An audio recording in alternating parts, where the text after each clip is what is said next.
오늘 아침에 문제는 뭘 먹고 사냐.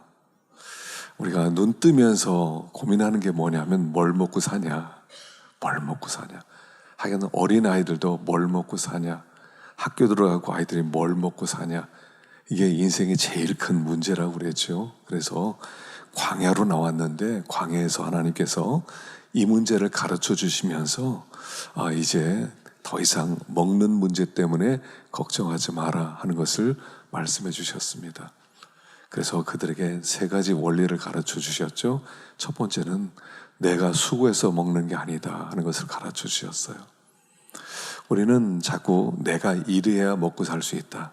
내가 일하지 않으면 어떻게 월급 받아서 우리 가정 부양하고 어떻게 살 수 있겠냐.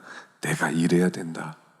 근데 광야로 나오니까 하나님이 가르쳐 주신 것이 뭐냐면 너희들이 애굽에 있을 때 내가 살렸다 하는 것을 가르쳐 줬다고 그랬죠.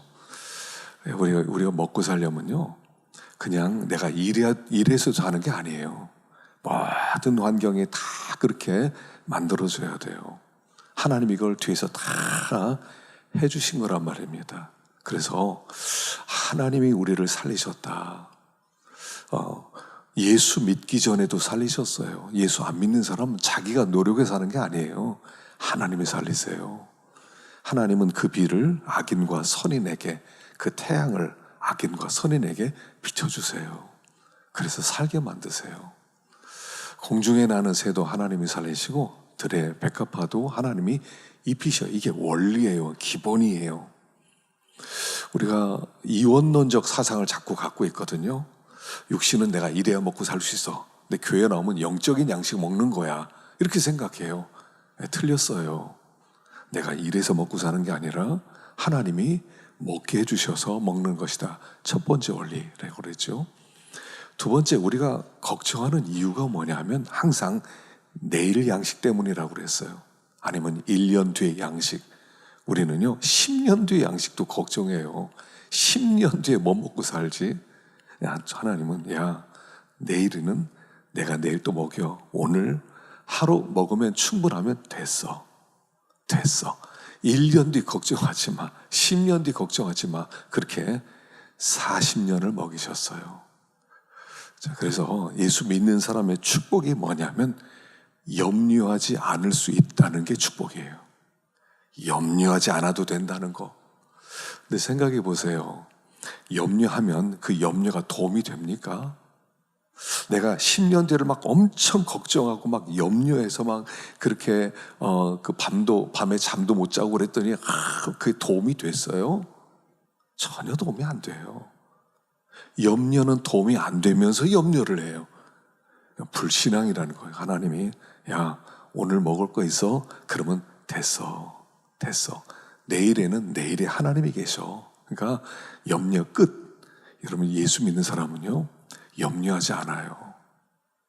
하나님을 믿는 사람은 염려하지 말라는 거예요. 우리가 예전에는 그렇게 살았어요. 어릴 때 엄마 뱃속에서 태어나자마자 아무 기억도 없을 때 우리 엄마 아버지가 다 살리셨어요. 그것처럼 하나님이 우리의 부모가 되셔서 다 살리니까 이젠 더 이상 염려하지 마라 라고 말씀하세요. 염려하지 마세요. 아무것도 염려하지 말고. 그래서 아무것도 염려하지 말고 생각해 보세요. 이 세상을 염려하지 않고 살아갈 수 있다면 여러분 천국이에요. 염려하지 않고 살아갈 수 있다면요 천국이에요. 그렇게 살라는 거예요. 염려하지 않고. 얼마나 좋아요. 내가 염려하지 않아도 살 수 있다니까 얼마나 좋아요. 그냥 오늘 누리면 되는 거예요. 오늘을. 그렇다고 해서 일하지 말라는 얘기는 아니죠. 오늘 할 수 있는 대로 열심히 일을 하셔야 됩니다. 학생들은 열심히 공부해야 됩니다. 그럼 하나님 다 책임져 주시는데 걱정부터 앞서요. 걱정부터. 여러분 믿는 사람의 축복. 예수 일찍 믿음 축복이 뭐냐면 염려하지 않고 살 수 있다는 거예요. 그 축복 누리라는 거예요. 자꾸 염려하세요. 염려하지 말고 먹을 게 있다 그러면 아멘 하고 그냥 살아가요. 내일 때 되면 또 내일 먹을 것도 주세요. 그러면서 일생을 하나님께서 채워주시는 것을 맛볼 수 있다는 것입니다. 세 번째는 우리의 진짜 양식이 뭐냐? 예수님이라고 그랬죠. 내가 생명의 떡이라. 내게 오는 자는 결코 줄이지 않을 것이요 영원히 목마르지 아니하리라. 예수님 우리의 양식이에요. 그 영적 양식이죠? 아니요. 육적 양식이기도 하세요. 그래서 예수님께서 4,000명, 5,000명 먹이시고 그리고 12광주리도 남게 하고 7광주리도 남게 하고 주님께서 주님만 있으면 먹고 사는 문제도 해결되고요. 주님만 있으면 영적인 문제도 해결되고 우리의 진짜 양식은 예수다. 말씀이다. 에덴에 살았던 아담은 다른 거 걱정하지 않았어요. 말씀 하나만 붙들었어요. 그랬더니 하나님이 에덴을 누리게 했어요. 말씀 하나만 붙들면 하나님 우리를 에덴을 누리게 만들어주세요. 그래서 우리 진짜 양식은 예수님이고 예수 한 분이면 충분하고 매일 매순간 예수 먹기를 애를 쓰고 예수를 먹는다는 것은 하나님의 말씀을 묵상하고 그 말씀 안에 거하는 것이다. 이게 세 가지 원리라고 그랬어요. 여러분 더 이상 먹고 사는 문제는 이것으로 끝내야 됩니다. 염려 끝해야 됩니다. 그렇게 될 때 하나님이 주시는 그런 에덴을 누리는 삶을 살게 된다 그랬어요. 자, 오늘 여기 본문에는 나실인 얘기가 나와요. 광야 생활을 하면서 나실인 얘기가 나와요. 이런 나실인은 어떤 사람이냐면 구별되었다 이런 뜻이고요. 두 번째는 드려졌다 이런 뜻이에요. 구별되고 드려진 사람을 나실인이라고 그래요. 그래서 이 나실인으로서 왜 하나님께서 광야 생활하면서 이 나실인이 필요한가? 다시 말하면 광야 생활의 목적이 뭐냐면 하나님의 백성들을 다 나실인으로 만들려고 그래요. 나실인. 자, 오늘 여기 말씀을 한번 보겠습니다. 창세기 1장 26절 한번 읽어봅시다. 왜 우리가 나실인이 되어야 하는지 창세기 1장 26절 읽어보겠습니다. 시작. 하나님이 이르시되 우리의 형상을 따라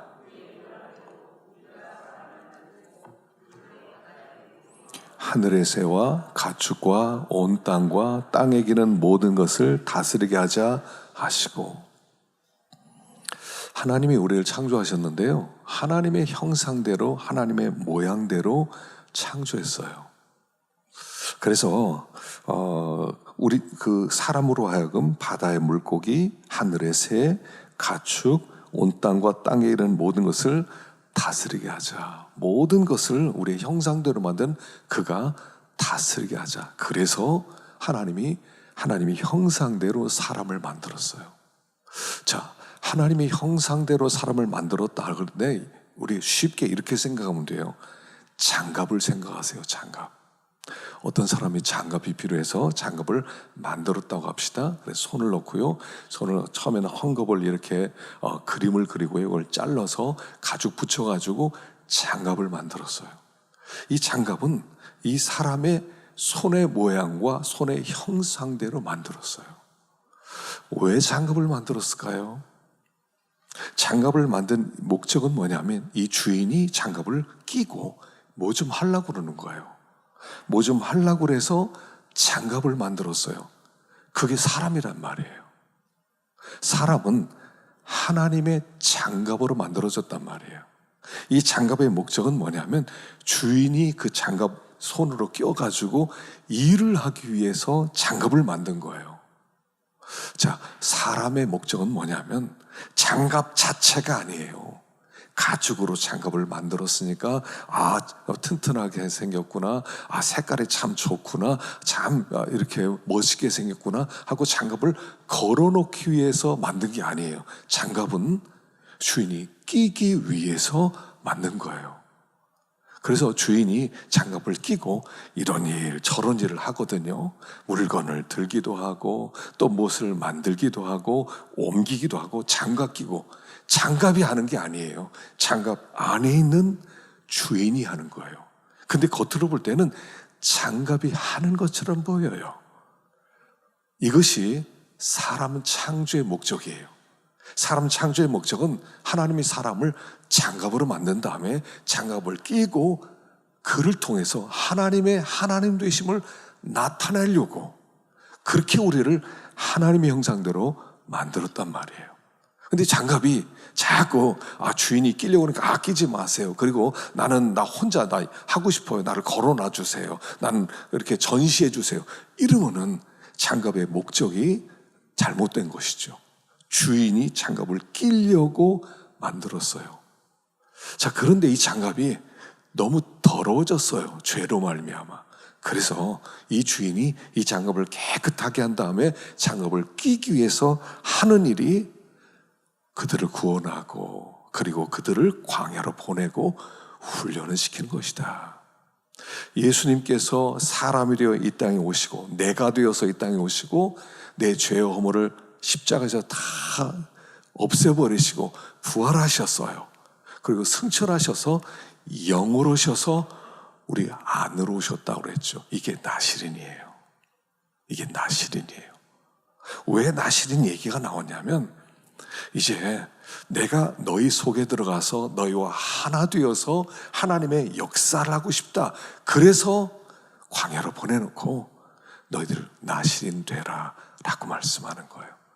그래서 우리는 그냥 내가 내 일을 위해서 내 영광을 위해서 내 하고 싶은 뜻을 이루기 위해서 존재하는 것이 아니라 하나님이 내 속에 들어와서 나를 통해서 어떤 역사를 하기를 원하시기 때문에 나의 나 된 거예요. 그래서 성도의 가장 큰 영광은 뭐냐면 하나님이 내 안에 계시다는 거예요. 하나님을 모시는 사람이 되었다는 거예요. 이 얘기가 7장에 이어지는데 한번 7장 3절을 보겠습니다. 7장 3절 시작. 그들이 여호와께 드린 헌물은 덮개 있는 수레 6대와 소 12마리이니 지휘관 2사람의 수레가 하나씩이요 지휘관 1사람의 소가 1마리씩이라 그것들을 장막 앞에 드린지라. 7장에 무슨 얘기가 나오냐면 성막을 완성시켰어요.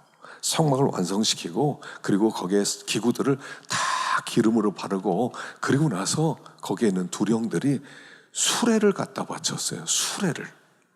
수레 바쳤다는 얘기가 나와요. 이 수레 바쳤다는 게 뭐냐? 수레는 성막을 옮기기 위해 필요한 그런 소가 끄는 마차란 말이에요. 그게 성도라는 거예요. 나신이 된 성도는 어떤 사람이냐? 하나님의 수레가 된 사람이다. 하나님을 모시고 하나님을 안에 모시고 하나님과 함께 하나 되어서 살아가는 사람이다. 이야기가 7장으로 이어지는 거예요. 그래서 6장에 나시린 얘기가 나와요. 너희들 나시린이 되어라. 나시린은 하나님께 완전히 드려진 사람이거든요. 완전히 하나님께 구별된 사람이에요. 하나님만 원하는 사람이 나시린이에요. 하나님 외에 어떤 것도 원하지 않습니다. 나는 하나님만 원합니다. 그래서 하나님과 하나 되기를 원하는 사람들이 나시린이었고 그렇게 나시린으로 살아간 사람들을 통해서 하나님은 큰 역사를 이루셨어요. 대표적인 사람은 삼손이죠. 삼손이 하나님을 모시고 살 때 세상에 감당할 수 없는 태양이 되어버렸다고 그랬죠. 사무엘도요, 원래 나시린입니다.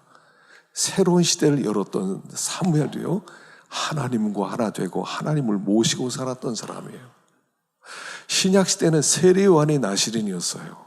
세례요한이 그 광야에 들어가서 완전히 하나님께 헌신되어서 하나 되었을 때 6개월 동안에 이 유다 전체에 회개운동이 일어나기도 했어요. 나시린이에요. 하나님 우리를 하나님의 형상대로 하나님의 장갑으로 만들어 놓고 이제 내가 너희 속에 들어가서 너희와 완전히 하나 되길 원한다.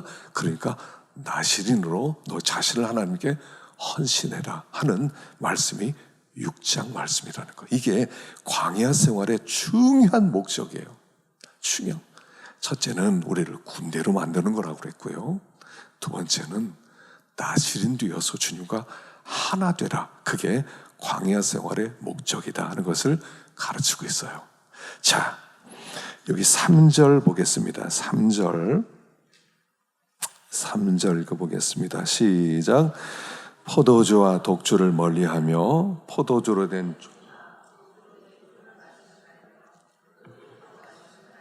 생포도나 건포도도 막지 말지니 자기 몸을 구별하는 모든 날 동안에는 포도나무 솟아는 씨나 껍질이라도 먹지 말지며. 자, 나실인 되려면 첫째, 포도주와 독주를 마시지 말라. 포도즙, 생포도, 건포도, 하여간 모든 그런 포도와 관련된 모든 것은 먹지 말아라 라고 하세요. 나실인의 첫 번째 자격 뭐냐면 이 포도로 대변되는 자기를 기쁘게 하는 어떤 것으로도 자기의 즐거움과 쾌락으로 삼지 말라는 거예요. 호세아서에 보면은 이렇게 나옵니다. 4장 11절 시작. 음행과 묵은 포도주와 새 포도주가 마음을 빼느니라. 자, 이것은 세상 즐거움을 얘기하는 거예요. 나신으로 하나님께 헌신된 사람은 세상의 쾌락, 세상의 즐거움, 세상의 어떤 것으로도 마음을 빼앗기지 마라. 너는 하나님을 모시고 사는 사람이다. 그래서 하나님이 주는 기쁨을 너의 기쁨으로 삼고 하나님의 그 소원을 너의 소원으로 삼아라 라고 말씀하세요. 요한 1서 2장 15절 16절 읽어보겠습니다. 시작. 이 세상이나 세상에 있는 것들을 사랑하지 말라. 누구든지 세상을 사랑하면 아버지의 사랑이 그 안에 있지 아니하니 이는 세상에 있는 모든 것이 육신의 정욕과 안목의 정욕과 이생의 자랑이니 다 아버지께로부터 온 것이 아니요 세상으로부터 온 것이라 그랬어요. 자, 육신의 정욕, 안목의 정욕, 이생의 자랑, 이건 아버지가 준 게 아니다. 세상에 준 것이다. 세상에 주는 쾌락과 세상에 주는 즐거움에 너희들의 마음을 빼앗기지 마라. 세상과 짝하지 마라. 너는 거룩한 하나님을 모시고 하나님의 영광을 드러낼 자다 라고 말씀하는 거예요. 그래서 우리가 나실인으로 산다는 것, 구별된 사람으로 산다는 것, 항상 마음을 하나님께 향하라 하는 그런 뜻이에요. 하나님께 향해라. 세상에 주는 즐거움이 있습니다. 이건 죄의 즐거움이거든요. 하나님이 주는 즐거움이 있고요, 세상에 주는 즐거움이 있어요. 근데 세상에 주는 즐거움은 반드시 거기에 쓴 열매가 있어요. 술 취하지 말라. 이는 방탕한 것이니 너희는 성령의 충만함을 받아라 그랬거든요. 술 취하지 말라. 지금 우리가 살아가는 세상은요, 술이 문화가 됐어요. 드라마에 술이 너무 많이 나요. 하여간 어린애도 술 마시고요, 노인도 술 마시고, 남자도 술 마시고, 여자도 술 마시고, 술 못 마시면 사회생활이 안 되는 그런 세상이 됐어요. 자기를 지키기가 참 어렵단 말입니다. 우리 학생들은 이게 술 마시면 안 돼요. 술은 이건 완전 집안을 망치는 가장 못된 거예요. 술 때문에 얼마나 많은 일들이 벌어집니까? 술 때문에 이 사회가 얼마나 음란해졌습니까? 술로부터 시작하는 거예요. 여러분, 술을 마시지 않아야 돼요. 술을 안 마시려면 사람들이 물어볼 때 대답할 게 있어야 돼. 너 왜 술 안 마시냐? 왜 술 안 마시냐? 그러면 대답할 말이 있어야 돼요. 여러 가지 대답을 나름대로 준비하세요. 그 중에 하나가 이런 거예요. 나는 하나님을 섬기는 사람인데 하나님이 술을 마시지 말라고 그랬습니다. 저 술 안 마십니다. 이렇게 답할 수도 있고요. 또는 저는 술 마시고 저는 이렇게 흥청망청 살고 싶지 않습니다. 난 나를 지키고 살고 싶습니다. 이렇게 말해도 돼요. 세상 사람들이 그 말 들으면 뭐라고 욕할 수지 몰라요. 그래도요, 지혜로운 답변이에요. 답변이 있어야 돼요. 이 술을 이겨야 돼요. 세상 쾌락을 이겨야 돼요. 세상에 준 즐거움에 빠지면 우리의 마음을 다 빼앗기게 되었어요. 특별히 이 시대는요, 술과 싸워야 됩니다. 싸워야 돼요. 가서 사람들이 막 모이는데 술을 안 마시고 있으면요, 사람들이 이렇게 안 좋아해요. 왕따를 시키기도 하고, 쟤는 우리하고 달라. 그래도요, 그런 사람이 하나 있어야 돼, 사회는. 직장에는 그런 사람이 하나는 있어야 돼요. 술을 안 마시는 사람. 그래서 술을 안 마시다 보면 믿는 사람 다음이 오히려 더 잘 나타날 수 있어요. 대신 정말 정직해야 됩니다. 직장에서 정직하고, 어떤 일이든 앞장서서 희생하고, 다른 사람들 잘 섬기고, 그러면요, 어려워요. 같이 술을 마시면 편하거든요. 편해요. 그냥 너도 술 마시고 나도 술 마시고. 근데 어떤 사람은 술을 안 마셔요? 그럼 어려워져요. 직장에 이런 어려운 사람, 학교에 이런 어려운 사람이 좀 있어야 돼요. 그래야 좀 어떤 일이든 좀 잘 돌아갈 수가 있거든요. 첫 번째 나시리는 포도주와 독주를 마시지 말고, 세상의 즐거움에 마음 빼앗기지 말고, 항상 깨어있고 하나님만 바라라 하는 거예요. 하나님만 바라라. 나시리는 하나님을 100% 원하는 사람이에요. 하나님 외에는 어떤 것도 구하지 않는 사람이 나시린이에요. 그래서 하나님이 이런 사람을 통해서 일을 하시겠다는 것이에요. 그래서 광야로 보내는 거예요. 광야로 가서 나시린으로 하나님만 바라보고, 그리고 하나님만 원하는 사람이 되라. 이게 나시린이에요. 두 번째는 5절 말씀입니다. 5절 말씀 읽어봅시다. 시작.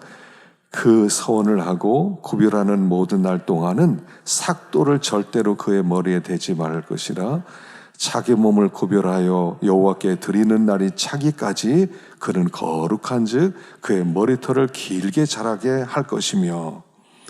삭도, 머리에 그 가위를 대지 말고 머리를 깎지 말라 그랬습니다. 자, 머리를 깎지 않는다, 머리를 기른다, 그것은 뭐냐면 권위 아래에 있다는 뜻이에요. 여기 고린도전서 11장 10절 말씀 보십시다. 11장 10절 말씀 시작. 그러므로 여자는 천사들로 말미암아 권세 아래에 있는 표를 그 머리 위에 둘지니라. 여자들이 머리를 안 깎았어요. 그것은 뭐냐면 권위 아래, 권세 아래에 있다는 뜻이에요. 그 남편의 권세 아래에 있다, 그런 의미로 머리를 기른 것처럼 남자가 머리를 기른 것은 하나님의 권위 아래에 있다, 권세 아래에 있다, 이것을 가르치는 거예요. 자, 권세 아래에 있어요. 우리가 하나님의 권세 아래, 하나님의 통치 아래, 하나님의 다스림 아래, 하나님의 간섭 아래 있다 하는 거예요. 나는 하나님과 독립된 개체가 아니라는 거예요. 하나님이 통치하심 아래에 있어서 하나님의 다스림을 받는 사람이다. 하나님께 순종하고 하나님을 섬기는 사람이라는 뜻이라는 거예요. 그래서 삼손이 나중에 머리가 깎이지요. 원하든 원치 않든 머리가 깎였어요. 하나님의 권위로부터 떨어졌다는 얘기예요.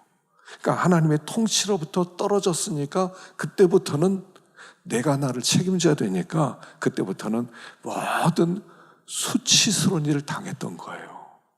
하나님의 권위 아래 있어야 돼요. 통치 아래 있어요. 우리 시대는요, 자기 개발 시대입니다. 자기 개발 시대예요. 자기 개발 시대이기 때문에 자기 개발 시대의 특징이 뭐냐면 자기의 권리를 강조하는 거예요. 권리를 강조하고 자기 의견을 주장하고 자기 인권을 주장하고 누구의 다스림을 받지 않으려고 그래요. 이게 우리 시대의 특징이에요. 부모의 다스림 아래도 있지 않으려고 그래요. 부모가 말하면 예 하고 들을 수 있어야 되는데 부모에게 거역한단 말이에요. 학교에 가서 선생님에게도 거역한단 말이에요. 법을 지키지 않고 거역한단 말이에요. 이게 시대의 특징이에요. 근데 나시리는 권위 아래에 있으라는 거예요. 샌머리 앞에 일어나라 그랬어요. 샌머리는 흰머리를 얘기합니다. 노인들이 있으면요, 버스를 타고 가다 노인이 타면 얼른 일어나서 여기 앉으세요, 이렇게 할 수 있어야 된다는 거예요. 어른을 알아보고 권위를 인정해 주란 말이에요. 권위가 무시되면 그때부터는 무정부 상태가 되는 거예요. 자, 앞으로는 그런 시대로 들어갈 것입니다. 우리 시대가 권위를 인정하지 않는, 어른을 알아보지 못하고 인사를 할 줄도 모르고 윗사람을 모시지 못하는 그런 시대예요. 우리는 하나님의 권세 아래 있어요. 그래서요, 참 나시린은 한 분밖에 없어요. 예수님은 참 나시린이었어요. 하나님 앞에 하나님이 하라고 하는 모든 일을 그대로 순종했어요. 그래서 예수님은 참 나시린이었어요. 하나님이 죽어라 그랬더니 예 하고 죽기까지 순종했어요. 이게 나시린이에요. 나시린은 그 권세 아래서 권세를 인정하는 거예요. 하나님의 권세를 인정하는 거예요. 우리 성도들이 하나님의 권세 아래에 있기 때문에 하나님이 세운 권세들에게 순종하는 게 마땅한 거예요. 권세를 무시하면 그때부터 무질서한 세상이 찾아오고요. 참 혼란스러운 세상이 찾아온다는 거예요. 이번에 우리 구정 마치고 청년들이 세배하러 온다고 그래서요. 기분이 참 좋았어요. 15명이 와서요. 세배를 처음 받아봤어요. 여러분 그 기분 아세요? 15명 청년이 있으니 다 목사님 새해 복 많이 받으세요. 그런데요. 마음이 너무 좋더라고요. 너무 좋았어요. 여러분 이거 아무것도 아닌 것 같죠? 굉장히 중요한 거예요. 여러분 자녀들 교육시킬 때 인사하는 것 좀 가르치세요. 여러분 아이들이 어른께 인사할 수 있다? 기본이 돼 있는 애예요. 이 아이는 사회에서 사랑받을 거예요. 이 아이는 누구라도 끌어줄 거예요. 인사를 할 줄 몰라요. 인사를 못해. 안녕하세요? 인사를 못해. 도망쳐요. 그냥 보고 도망쳐. 여러분 아이들이 인사하는 법을 의도적이라도 가르치셨어요. 얘야 인사해봐라. 인사하라. 세배도 잘 받으시고요. 세배 받으면 이렇게 세뱃돈도 주시고요. 내년에는 중고등부도 보면 좋겠어요. 제가 그래서 우리 개인적으로는 못 주고 우리 청년부에게 세뱃돈을 줬어요. 여러분 권위를 인정하셔야 돼요. 윗사람을 인정할 수 있어야 돼요. 그래야 모든 게 질서를 여러분 질서라고 하는 것은 뭐냐면 질서라는 내가 있어야 할 자리에 있는 게 질서예요. 하나님이 이 자리에 두셨어요. 그 자리에 있는 거예요. 근데 그 자리를 뛰쳐나가려고 하면 안 돼요. 그 자리를 지킬 수 있어야 돼요. 여기 머리를 깎지 말라 하는 것은 권위를 인정해라. 그래서 하나님이 두신 그 자리에서 하나님의 권위를 인정하고 그 앞에 순종하고 굴복해라 하는 것을 가르쳐주고 있어요. 자, 세 번째는 6절입니다. 6절 시작. 자기의 몸을 구별하여 여호와께 드리는 모든 날 동안은 시체를 가까이 하지 말 것이요 그의 부모 형제 자매가 죽은 때라도 그로 말미암아 몸을 더럽히지 말 것이니 이는 자기의 몸을 구별하여 하나님께 드리는 표가 그의 머리에 있음이라. 자, 하나님께 드리는 이 나시리는 시체를 가까이 하지 말라고 그래요.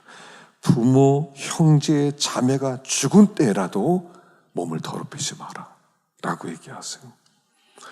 자, 우리 하나님은 죽음을 싫어하세요.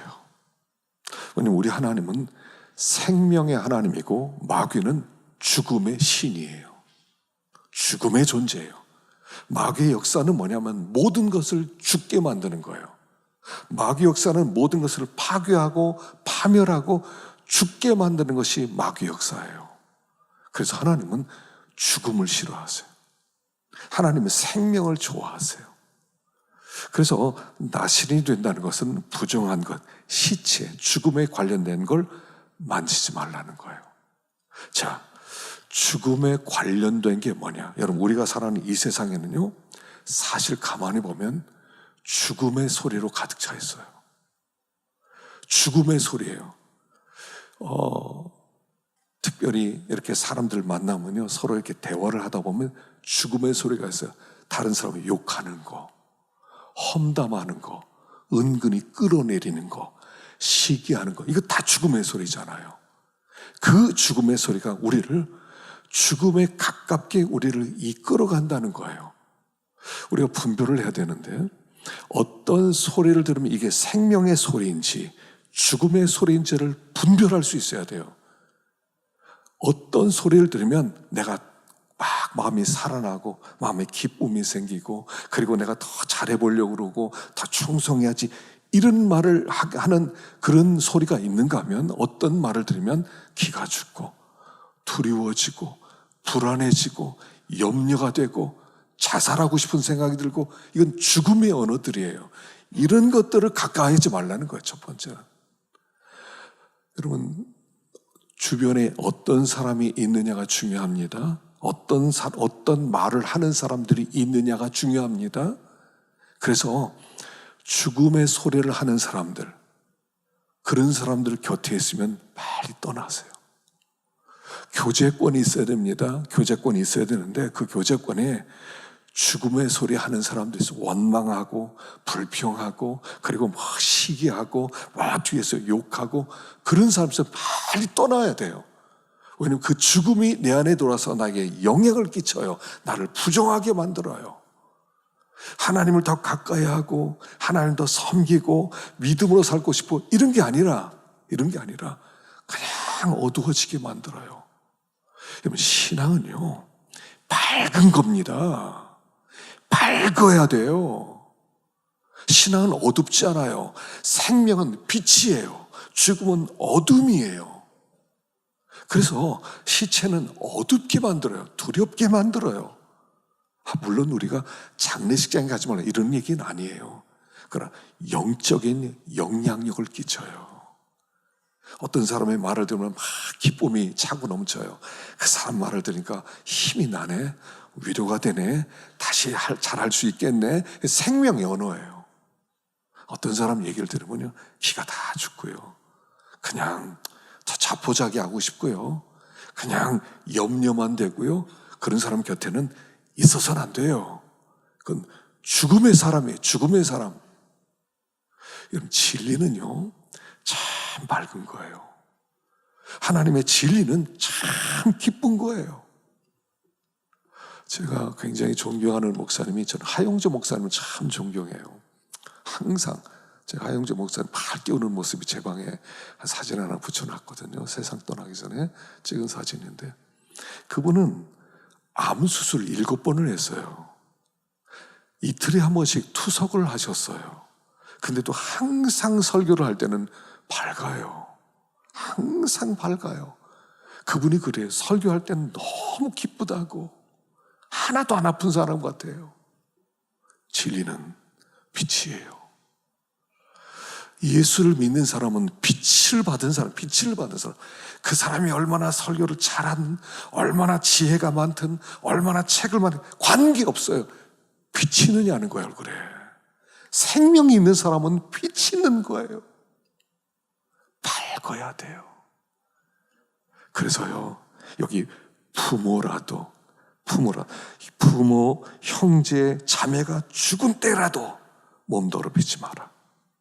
자, 마태복음 8장 22절 읽어봅시다. 마태복음 8장 22절 시작. 예수께서 이르시되 죽은 자들이 그들의 죽은 자를 장사하게 하고 너는 나를 따르라 하시니라. 어떤 사람이 예수님께 와서 예수님 제자가 되고 싶은데요, 지금 우리 아버님이 살아계세요. 아버님 세상 떠나고 나면 그때부터 예수님 따라갈게요. 그랬더니 했던 말씀이 이거예요. 얘야, 죽은 자, 너의 아버지 죽은 자 아니냐? 죽은 자에 맡기고 지금부터 나 따라와, 이런 뜻이에요. 너무한 거 아니세요? 아니, 아버지가 살아있어요. 그러면 아버지 끝까지 호도하고 세상 떠나고 나서 주님 따라가도 되잖아요. 근데 주님이 죽은 자다, 이렇게 얘기해요. 여기 한 걸음 더 나가서 마태복음 11장 48절에는 이렇게까지 얘기합니다. 자, 읽어봅시다. 시작. 말하던 사람에게 대답하여 이르시되 누가 내 어머니며 내 동생들이냐 하시고 손을 내밀어 제자들 가리켜 이르시되 나의 어머니와 나의 동생들을 보라.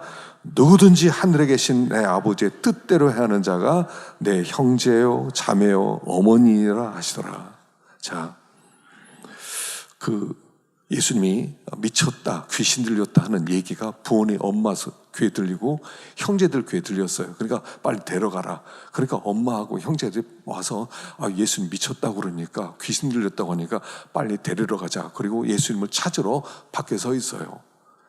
예수님, 어머니가 오셨는데요, 형제들이 왔어요. 그러니까 누가 내 어머니냐, 누가 내 형제냐, 하늘에 계신 내 아버지의 뜻대로 행하는 자가 내 부모요 형제요 모친이니라, 이렇게 얘기하세요. 자, 죽은 자가 있어요. 여러분, 영이 죽은 자가 있어요. 영이 죽은 자는 죽은 소리밖에 못해요. 그 사람은 예수는 안 믿지만 참 똑똑해, 참 지혜로워, 책도 많이 읽었어. 듣지 마세요. 죽은 엄마의 젖에서는 죽은 피만 나오는 거예요. 영이 죽은 사람 입에서 나오는 것은 좋은 말이 나올 수 없어요. 물론 우리가 부모님은 잘 섬겨야 돼요. 근데 부모님이 예수를 안 믿는다면 그 입에서 나를 사랑해서 해주는 그 말이 생명의 언어가 아닐 수 있단 말이에요.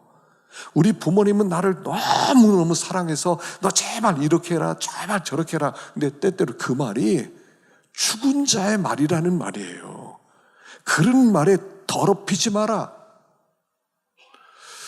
그럼 부모님을 잘 섬기셔야 됩니다. 부모님을 효도해야 됩니다. 주 안에서 효도해야 됩니다. 그런데 분별은 하셔야 돼요. 내가 잘 섬기는 하지만 이분이 이 말이 죽음의 언어다. 그러면 영향을 받으면 안 된다는 거예요. 예전에 이중표 목사님이 그 아버지가 알코올 중독자 그러죠. 그렇게 술을 많이 마셨대요. 그리고 교회 가는 걸 너무너무 싫어하셨다는 거예요. 그래서 어떤 날은 이렇게 얘기했대요. 얘야, 너 내일은 주일날인데 너 추수를 해야 된다. 추수해야 되니까 교회 가지 마라. 그랬다는 거예요. 그러니까 교회는 가야 되겠는데, 그래서 이 목사님이 새벽에 나와서 밤 12시에 나와서 벼베기를 시작하는 거예요. 새벽 내내. 그리고 벼를 다 베놓고 그리고 교회를 갔다 왔어요. 너 어떻게 하느라고 너 교회 갔다 왔어? 예, 다 베놨습니다. 부모님 말씀도 순종하고 하나님 말씀도 순종하고. 여러분, 우리가 살아가는 우리 시대는요, 죽음이 가득 차 있어요. 만나는 사람들이 죽음 얘기를 해요. 만난 사람들이 어두운 얘기를 해요. 나시리는 생명의 사람이다. 우리는 생명의 사람이기 때문에 생명의 언어를 듣고 그 빛을 받는 생활을 해라. 우리는 창조주 하나님을 모시는 사람이다. 그 하나님이 내 속에 들어와서 사는 사람이다. 그러니까 이 죽음의 언어들에 영향받지 마라 라고 얘기하는 거예요. 우리는 원래 하나님을 모시도록 창조되어 있어요. 하나님을 모시도록. 그래서 우리는 하나님만을 원하는 게 정상이에요. 저는 하나님만 원합니다. 하나님 외에 다른 것을 원치 않습니다. 이게 나시린이에요. 근데 그렇게 살아갈 때 그 사람이 하나님이 보낸 세상 속에서 강력한 영향력을 끼칠 수가 있단 말이에요. 우리가 세상을 살아가면서 또 특별히 남자들은 직장 생활하고 그러면서 거기에서 눈치 보느라고 정신이 없거든요. 윗사람 눈치 봐야 되고 동료들 눈치 봐야 되고 사람들에게 왕따 당하지 않아야 되고 또 잘 거기서 어울리고 살아야 되고. 근데요, 그곳에서 진짜 영향력을 행사하려면 우리가 참 거룩한 자로 살면 됩니다. 거룩한 자로 살면 되는 거예요. 왜냐하면 이 세상 사람들은요, 답이 없는 삶을 살아가고 있어요. 하나님을 모르는 사람들은 그냥 묘지를 향해서 가는 삶이잖아요. 언젠진 모르면 죽음을 향해 가고 있어요. 이 사람들은 대책 없이 거기로 밀려가고 있다고요. 어떻게 살아야 되는지를 몰라요. 그냥 세상에서 잘 먹고 잘 사는 게 성공인 줄 알아요. 아이들을 잘 키워놓으면 되는 줄 알아요. 그리고 죽음을 향해 달려가요. 그들에게 빛을 비추려면 나시린으로 주님을 모시면 주님이 함께함으로 말미암아 강력한 빛이 나타나는 거예요. 하나님이 우리에게 원하는 것은 바로 이거예요. 강력한 빛을 비추는 구별된 자가 되는 거예요. 여러분, 믿음으로 살잖아요. 한번 해보세요. 믿음으로 살고요, 기도를 놓치지 않고 말씀을 붙들고 그리고 말씀대로 순종하고 이렇게 가보세요. 그러면 희한해요. 권세가 생겨요. 영적 권세가 생겨요. 제가요 1시간 기도하고 2시간 기도하고 3시간 기도했던 그 주간은 다 달라요. 다 달라요. 하나님이 이렇게 쓰는 게 다르고요, 강단에 섰을 때 다르고요, 일하는 게 달라요. 구별되기만 하면 하나님이 나를 사로잡는 정도가 달라요. 그게 빛이에요. 그게 나시린이고요, 그게 수레고요, 그게 장갑이고요. 그걸 위해서 우리가 존재한다 하는 것이에요. 그래서 자꾸 거룩되게 구별되게 세상 사람과 자꾸 자기를 격리시켜야 돼. 유사해지려고 하지 마세요. 예수를 믿는다는 것은 소수가 되는 거예요. 항상 예수 믿는 사람은 어떤 시대든 많지 않았어요. 진짜는 많지 않았어요. 정말 깨끗하게 믿음으로 사는 사람 많지 않았어요. 사람들이 싫어하고 손가락질했어요. 그래도 그 사람의 영향력이 한 시대를 이끌어갔던 거예요. 하나님이 함께하니까. 하나님이 함께하니까. 그래서 주님을 모시는 사람이다. 난 주님을 모신다. 다른 사람을 위해서 이게 좋은 거예요. 이게 좋은 거예요. 술을 안 마시는 것이 그를 위해 좋은 거예요. 그를 위해 길을 제시하는 거라고요. 구별되게 깨끗하게 세상 속에 그냥 같이 어울리고 같이 더럽게 살고 같이, 그러면 사람들이 다 좋아하지만 그래 너 내 친구야 그러지만 둘 다 망하는 거예요. 망하는 거예요. 예전에 어떤 사역자가 그런 얘기하더라고요. 자기는 친구를 구하기 위해서 무엇이든 할 수 있다 그래서 친구를 술 마신다는 같이 밤새도록 술을 마신다는 거예요. 그래서 술 마셔서 같이 친해지고 그럼 복음을 증거할 수 있다고. 그렇게 하지 말라고 그랬어요. 물에 빠진 사람을 건지려면 너는 물 밖에 나와 있어야 된다. 너는 물 밖에 나와 있어야 물에 빠진 사람 네가 건져낼 수 있지. 같이 물에 빠져버리면 어떻게 구하겠느냐. 처음에 사람들이 너를 싫어할 수 있다. 그러나 너의 진심을 한다면 다 너에게 도움을 청할 거다. 이 거룩하게 사는 것이 이 땅을 위한 굉장한 큰 섬김이라는 거예요. 굉장한 섬김이에요. 자, 이렇게 나시린으로 살아갈 때 어떤 축복이 있습니까? 이게 24절부터 나옵니다. 24, 25, 26 유명한 말씀이죠. 읽어보겠습니다. 시작. 여호와는 내게 복을 주시고 너를 지키시기를 원하며 은혜 베푸시기를 원하며 여호와는 그 얼굴을 내게로 향하여 드사 평강 주시기를 원하노라 할지니라 하라. 자, 여호와가 3번 나오죠. 여호와는 내게 복을 주시고 너를 지키시기를 원하며 여호와는 그 얼굴을 내게 비치사 은혜 베푸시기를 원하며 여호와는 그 얼굴을 내게로 향하여 드사 평강 주시기를 원하노라. 여기 3번의 여호와란 단어가 나와요. 3번의 단어. 자, 이것은 성삼위 하나님을 가르치는 거예요. 자, 24절에 여호와는 내게 복을 주시고 너를 지키시기를 원하며 할 때 이 첫 번째 여호와는 성부 하나님을 가르치는 거예요. 하나님이 우리를 사랑해서 복 주시기를 원하세요. 우리를 정말 지켜주시기를 원하세요. 이 험악한 세상에서 물들지 않고 하나님의 거룩한 백성이 되기를 원하세요. 성부 하나님이세요. 두 번째 여호와는 그 얼굴을 내게 비추사 은혜 베푸시기를 원하며 두 번째 여호와는 성자 예수님이세요. 성자 예수님이 그 얼굴을 비추사 은혜 베푸시기를 원하며 그리스도의 은혜죠. 그리스도께서 이 땅에 찾아오셔서 우리에게 은혜 베푸시기를 원하세요. 하나님의 영광을 안 그 빛을 그 얼굴에 비추셨느니라. 우리에게요, 하나님의 영광을 아는 빛을 예수 그리스도 통해서 비춰주셨어요. 여기에 성자 예수님을 가르쳐요. 세 번째, 여호와는 성령 하나님이신데 여호와는 그 얼굴을 내게로 향하여 드사 평강 주시기를 원하노라. 성령 하나님이 우리 가운데 오셔서